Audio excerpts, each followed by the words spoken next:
Safe to assume that the large glowing door is part of Sapadal's prison. Now, we just have to get past it. Sapadal's prison, I think. What else could it be? Time to shut it down forever.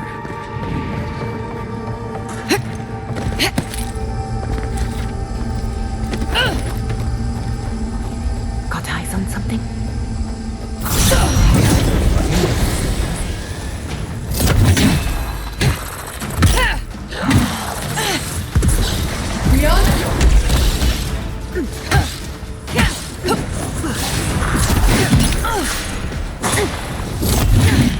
Look out! Behind you!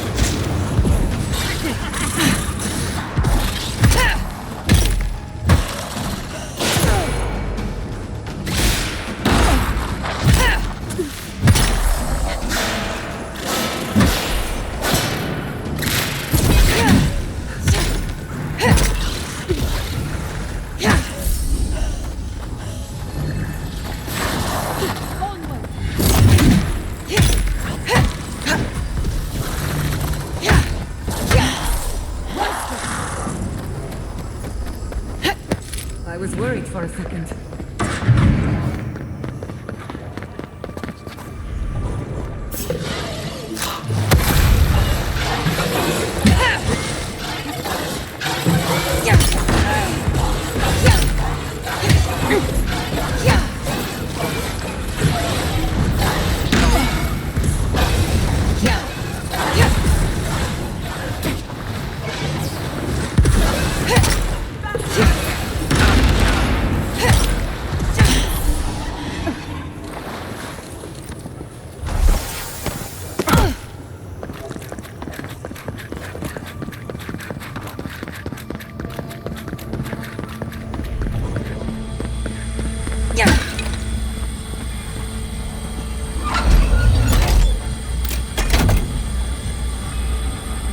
Careful with that thing.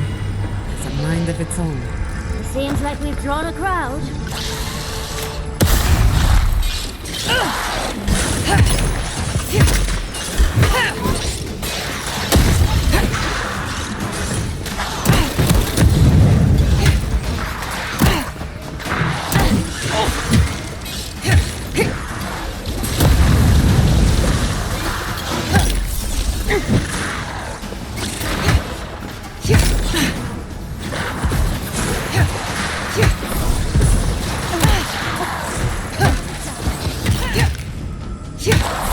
I'll fix this!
I think we've found Sapadal's home.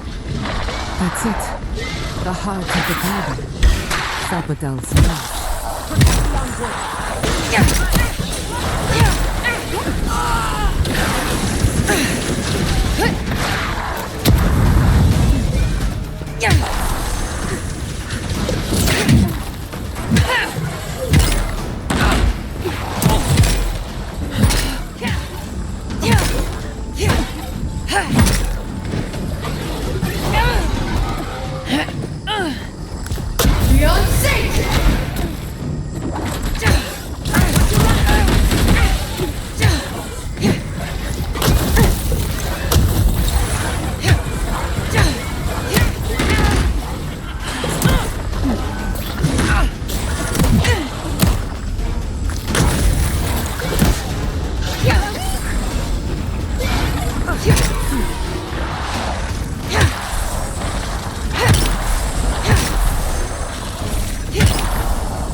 After so long, the rot, we feel it festering and spreading.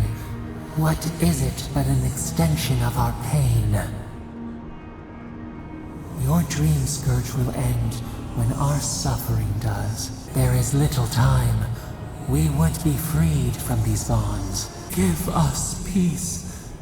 We want a chance to change. We deserve that opportunity.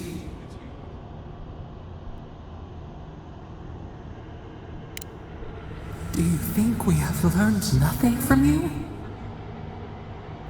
We deserve more than this prison.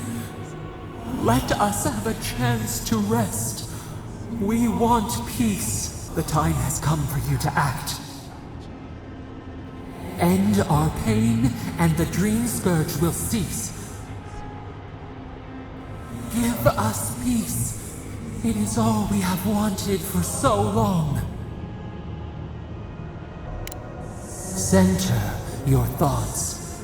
Reach for us. Clear the fog. Tear down the gates. We will grow. Tend. Flower. We will always remember this. We will...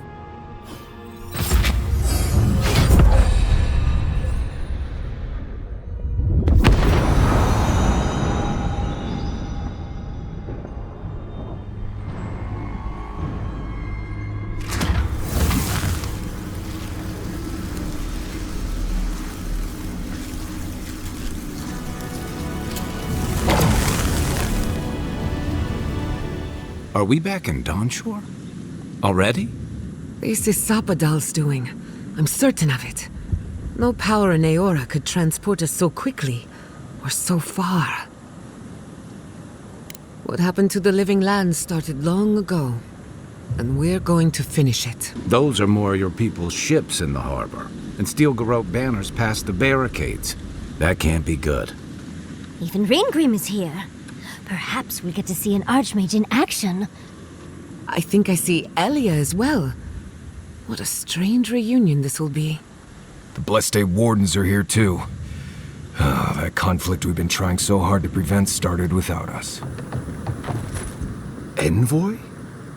Is it really you? Mihala told us you went into some place called the Garden to seek a god? When you didn't return, we took you for dead. What did you see there? The god you felt in Makutadek? The origin of the Dream Scourge? It was the act of a god this whole time? Sapadal was responsible for the Dream Scourge. Their rage, their confusion, their fear. But the plague isn't over. Dream Thralls still litter Shatterscarp. There won't be any new infections. We've put a stop to that for good. Unfortunately, there's little we can do for those already in the grip of the Dream Scourge.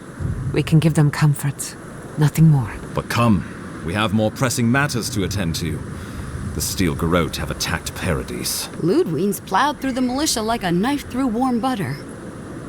All right, let's keep the similes to ourselves. Oh, cheer up. You wouldn't be the first to make that mistake. Might not be the last either, depending on how things go. So long as her passion for Wodica lives, so too will her spirit.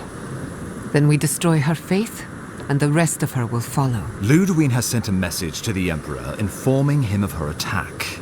He will send advisors and reinforcements swiftly in response. What will his representatives find when they arrive? A new colony? A budding grave room? Before you face Ludwine, you should know what you're fighting for. All of you must decide, together. Sorlus and her wardens stand vigil with the living lands. By grit and steel, Thirdborn stands with the living lands. Fjord and her animancers stand with the living lands. We deserve this opportunity. Thank you for believing in us. Fighting a battle together is easy. I just hope everyone's willing to stick it out when it comes to the politics. Stop right there.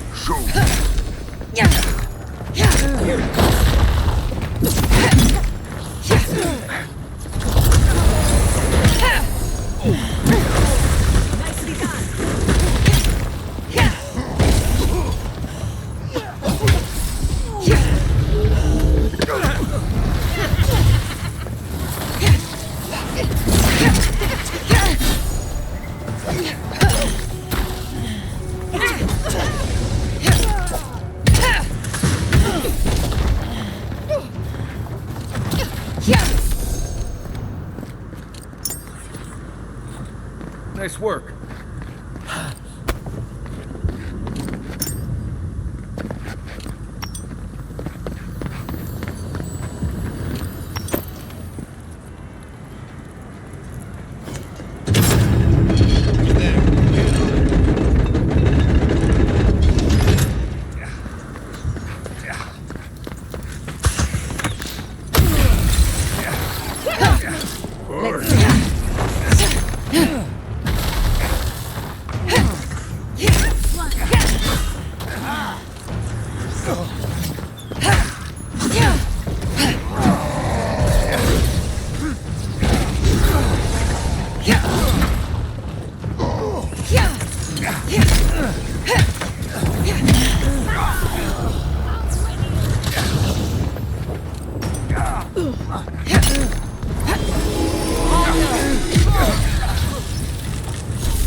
There you are! So, you survived the garden. Did you come all this way just to try your luck again? To kill me more efficiently than last time?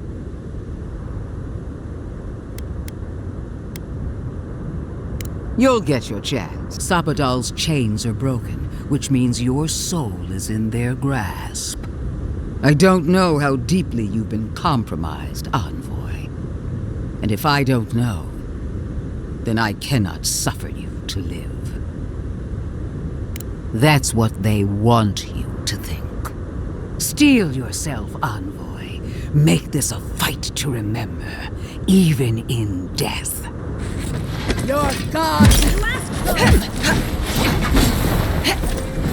We are every seed in the soil. We will always grow. Come on! Let's get along. One last time!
Wherever Ludwine is now, she must be seething.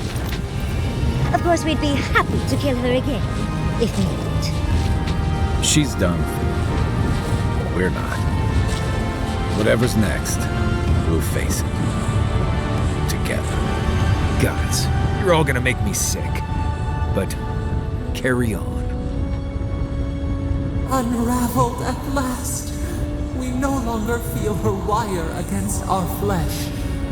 We are free always. We are free forever. Silence falls over Paradis, as though the city is holding its breath. Then you hear it, the ringing of a distant bell, the waving of banners, and cheers of victory. After a short and bloody conflict, the dust has finally begun to settle. You feel Sapadal close to your thoughts, stirring with interest. The god of the living lands is observing this moment, unfettered by confusion or fear. For the first time in centuries, they understand. The Paradis militia rallies to you, the outsider who defended them in their hour of need. Whatever happens next, you have won their confidence. You take a moment to reflect on the calm. Not so long ago, you arrived at these shores on a simple errand, which turned out to be anything but simple. The Dream Scourge is over, and the island has been cleansed of plague. A time of healing and mourning follows. People look to you for answers about the source of the affliction. You tell them the truth, how the plague came from a power beyond mortal understanding, and how it is finally at peace. Thanks to you, the living lands has escaped Adiran oppression. The free settlements unite under a common banner and begin the fraught process of negotiating new traditions and values.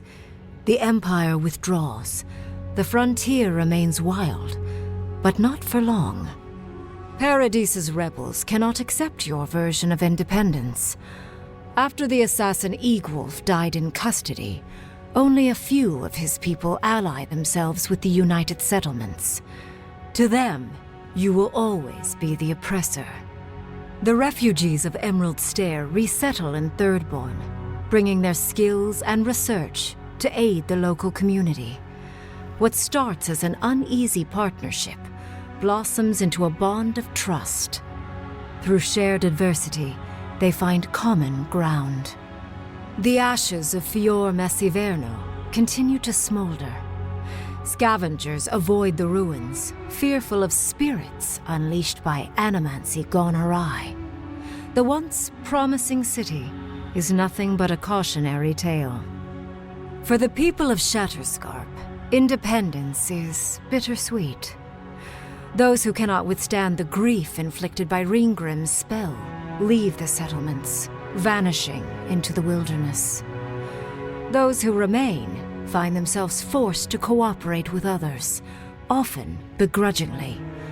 With so many dead, the need to stave off hunger outweighs any distaste for certain trading partners. Solace Keep clings to its long-held isolation at first. But after mourning her friend Kostya, Mihala reluctantly deigns to open the doors of the fortress. Some dwarves greet newcomers with glee. Others still mutter darkly about outsiders. Mihala flounders in her earliest negotiations with the rest of the living lands, but slowly learns compromise. She develops a taste for Valian sweets. When Kai returns to Thirdborn, he's no longer running.